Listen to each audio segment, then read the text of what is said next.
Hi, this is Lucia with The Art of Love. I'm a dating and relationship expert specializing in helping you get your ex back. And welcome back, no contact soldiers. Have you been a good little soldier or a bad little soldier?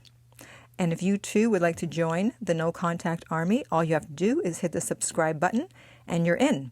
And to read the No Contact Army manual, go to nocontactsecrets.com where you can read 2 free chapters before purchasing the book.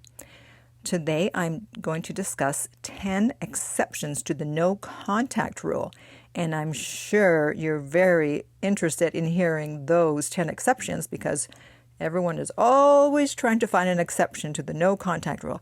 Can I break it? Can I break it? Well, if you fall into one of these 10 categories, then maybe, just maybe, you can. So let's get started. Some of these I've actually already discussed in some videos and some I haven't, so I've decided to finally put everything in one video.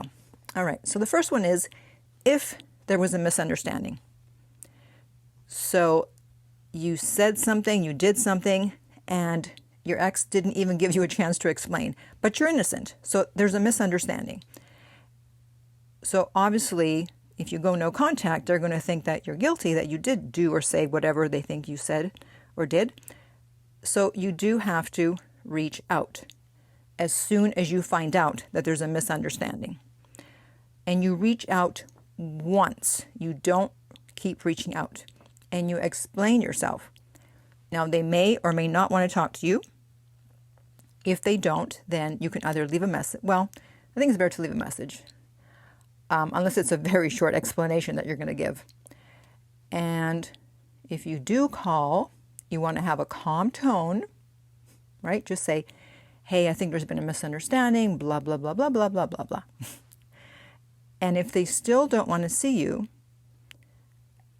or if you find out that they don't want to see you, you can just say, I'm sorry you feel that way, and I wish you the best. So you don't beg them and go, please take me back, it's been a misunderstanding. No, you just explain the misunderstanding. Because sometimes people will use a misunderstanding as a way to break up with you.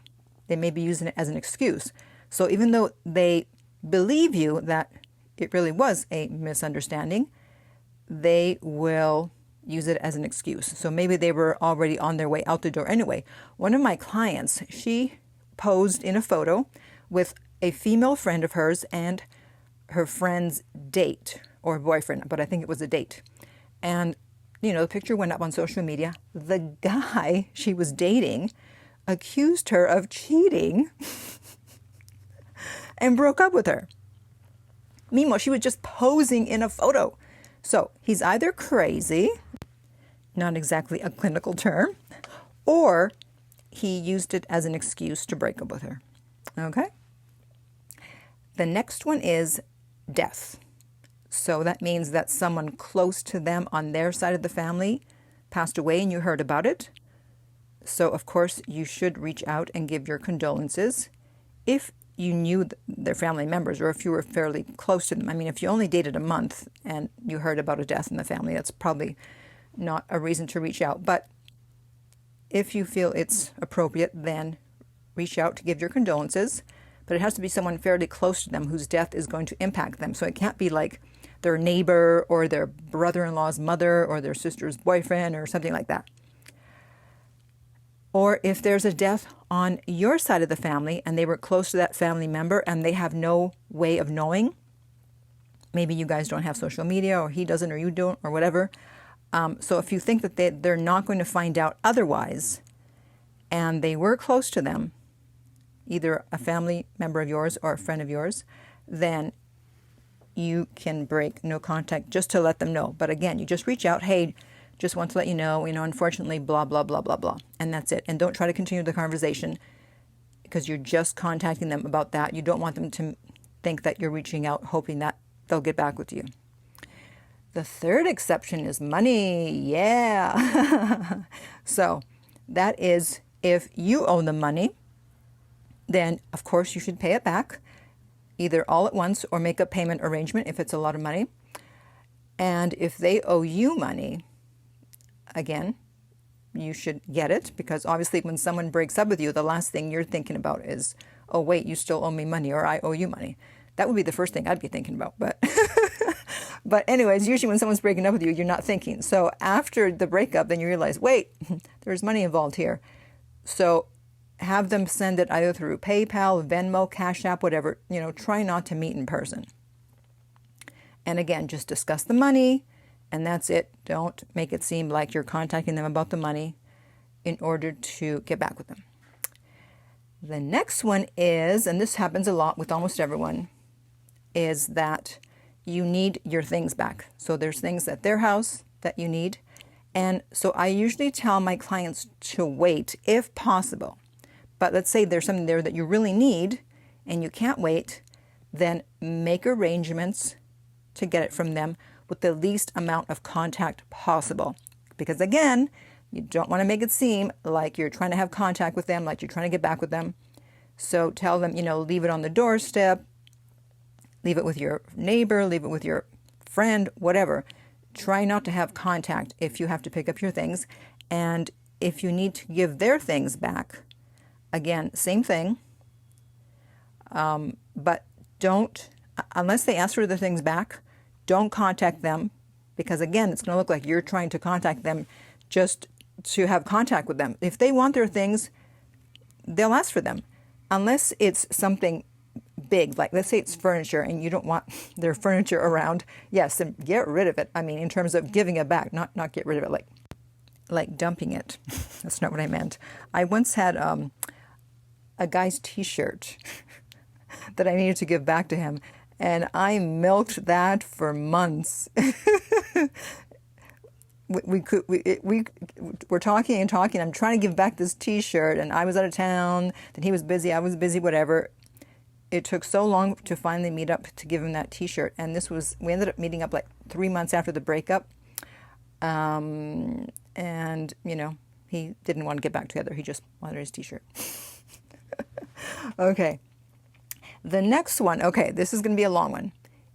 If you cheated, or if they think you cheated, then you need to reach out. And I've mentioned this in a separate video. And you need to give them time, because if you cheated and they break up with you, they're not going to want to get back with you 2 days later. So you need to give them time to just deal with the situation, and then you can contact them. Usually you wait at least 30 days. However, there are some situations close to cheating, or as I said, if they think that you cheated. So I have some examples here I'm going to read and I'll explain. So the first one says, I dumped my ex for something short of cheating, but just as disrespectful, flirting and inappropriate activity on social media. Oh, yes. While he may not have been cheating, at least to my knowledge, it was very disrespectful to the relationship, and I had expressed my concerns several times. Here's the problem with expressing your concern several times. You don't do it several times. You do it once, because otherwise your words say, I'm concerned, but your actions saying, but it's okay because I'm not going anywhere. And so why should he change if he knows you're not going anywhere? The way you handle something like this is you have a discussion one time and you say, okay, I'm going to say this, and I'm going to say this once. This activity, name the activity, is not appropriate. I find it disrespectful to the relationship and to me. Are you willing to stop doing this? Yes, I'll stop doing it. Okay, fine. Then, if they don't, you say, okay, so you had agreed to stop doing the activity. You haven't. So there's no need to be exclusive anymore. We can see each other, but I'm also going to see other people. If you want to do that, or you can just say, I don't want to be in this relationship anymore, and you just totally don't see him at all.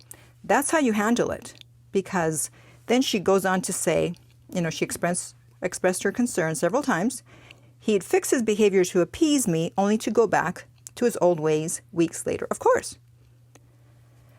So I finally said enough is enough, and I've imposed no contact. So in this case, even though she broke up with him, it's up to him, or yeah, in this case, him, to try and get her back, even though he was broken up with, because it has something to do with cheating or close to cheating. All right, here's another example. Okay, what if they count something as cheating, which you don't? Speaking to other women for emotional support because she was being distant and you've already apologized for your action. So again, if they consider something cheating and you don't, it depends what it is. I mean, I don't think, speaking to other women, depends who the other women were. If it was an ex, that wouldn't be good. But speaking to other women for emotional support, yeah, that's not cheating, but they consider it cheating. So again, you explain yourself, and I'm sorry you consider that cheating. Nothing happened, but I just wanted to discuss our relationship. And if you don't want me to do that in the future, okay, I won't. I understand your boundaries now, but I didn't know that at the time.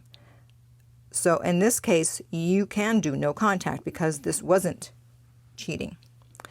The next one was from a guy. Okay, what if you were flirting with other girls online? He goes, just banter. Of course, the qualifier, it's just banter. Okay, but then you already said you were flirting. You begged and pleaded, but didn't accept your apologize, even though you promised you were going to stop. Well, why were you doing it in the first place? Like, what is it about you that you need to have so much attention from other women that even though you're in a relationship, you still need to be flirting and doing, as you say, just banter online? It's like, why would you stop?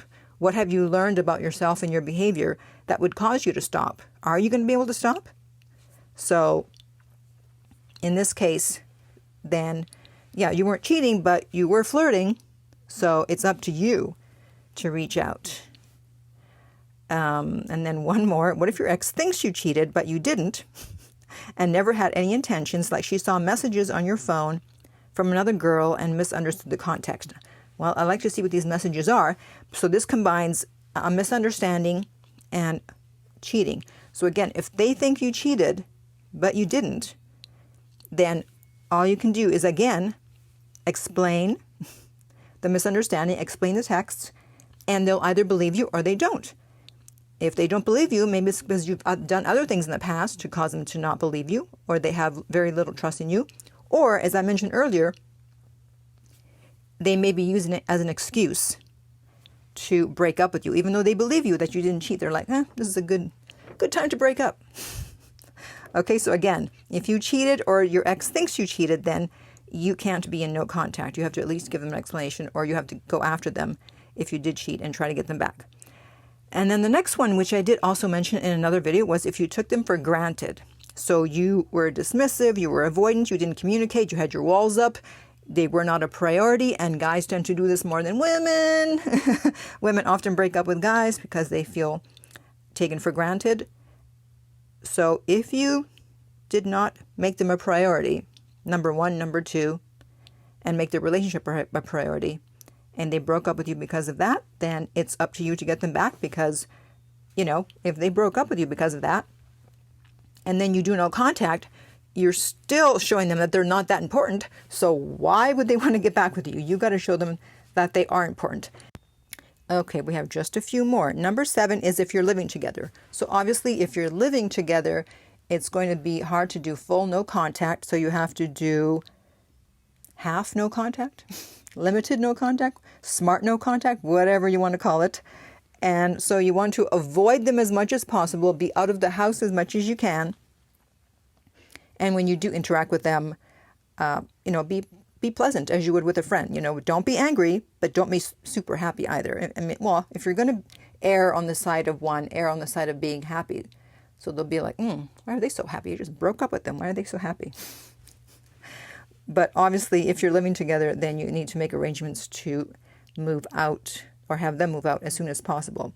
But obviously, full no contact is not possible there. The next one, children.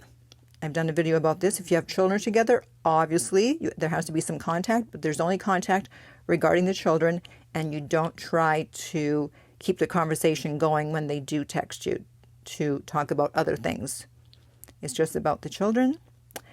Number 9 is if you work together, again, you can't do full no contact, so you try to avoid them as much as possible, unless, of course, you work directly under them or they work directly under you and they have to report to you or you have to report to them. it'll be more difficult. But again, you only discuss work. Don't discuss the relationship. Don't look too happy. Don't look too sad. And finally, we have when you're the dumper.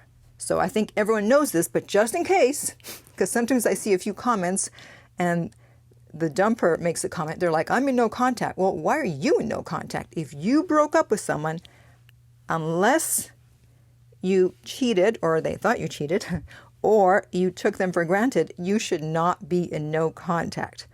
So if you broke up with someone or even if you ghosted them, then it's up to you to reach out, not up to them. Okay, so let me go over these 10 exceptions to the no contact rule. Number 1, there's a misunderstanding. Number 2, there's a death. Number 3, money is owed. Number 4, you need to exchange things. Number 5, someone cheated, probably you, or they think you cheated.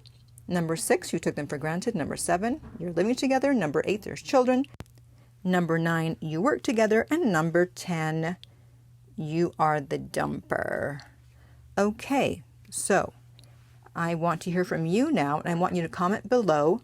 If you're not sure about your situation, you're not sure whether you or not you should be in no contact, then comment below and let me know. And if this video has been helpful, then remember to like, subscribe, and share. If you're listening on iTunes, I would appreciate if you would rate and review the podcast. And finally, remember that love inspires, empowers, uplifts, and enlightens.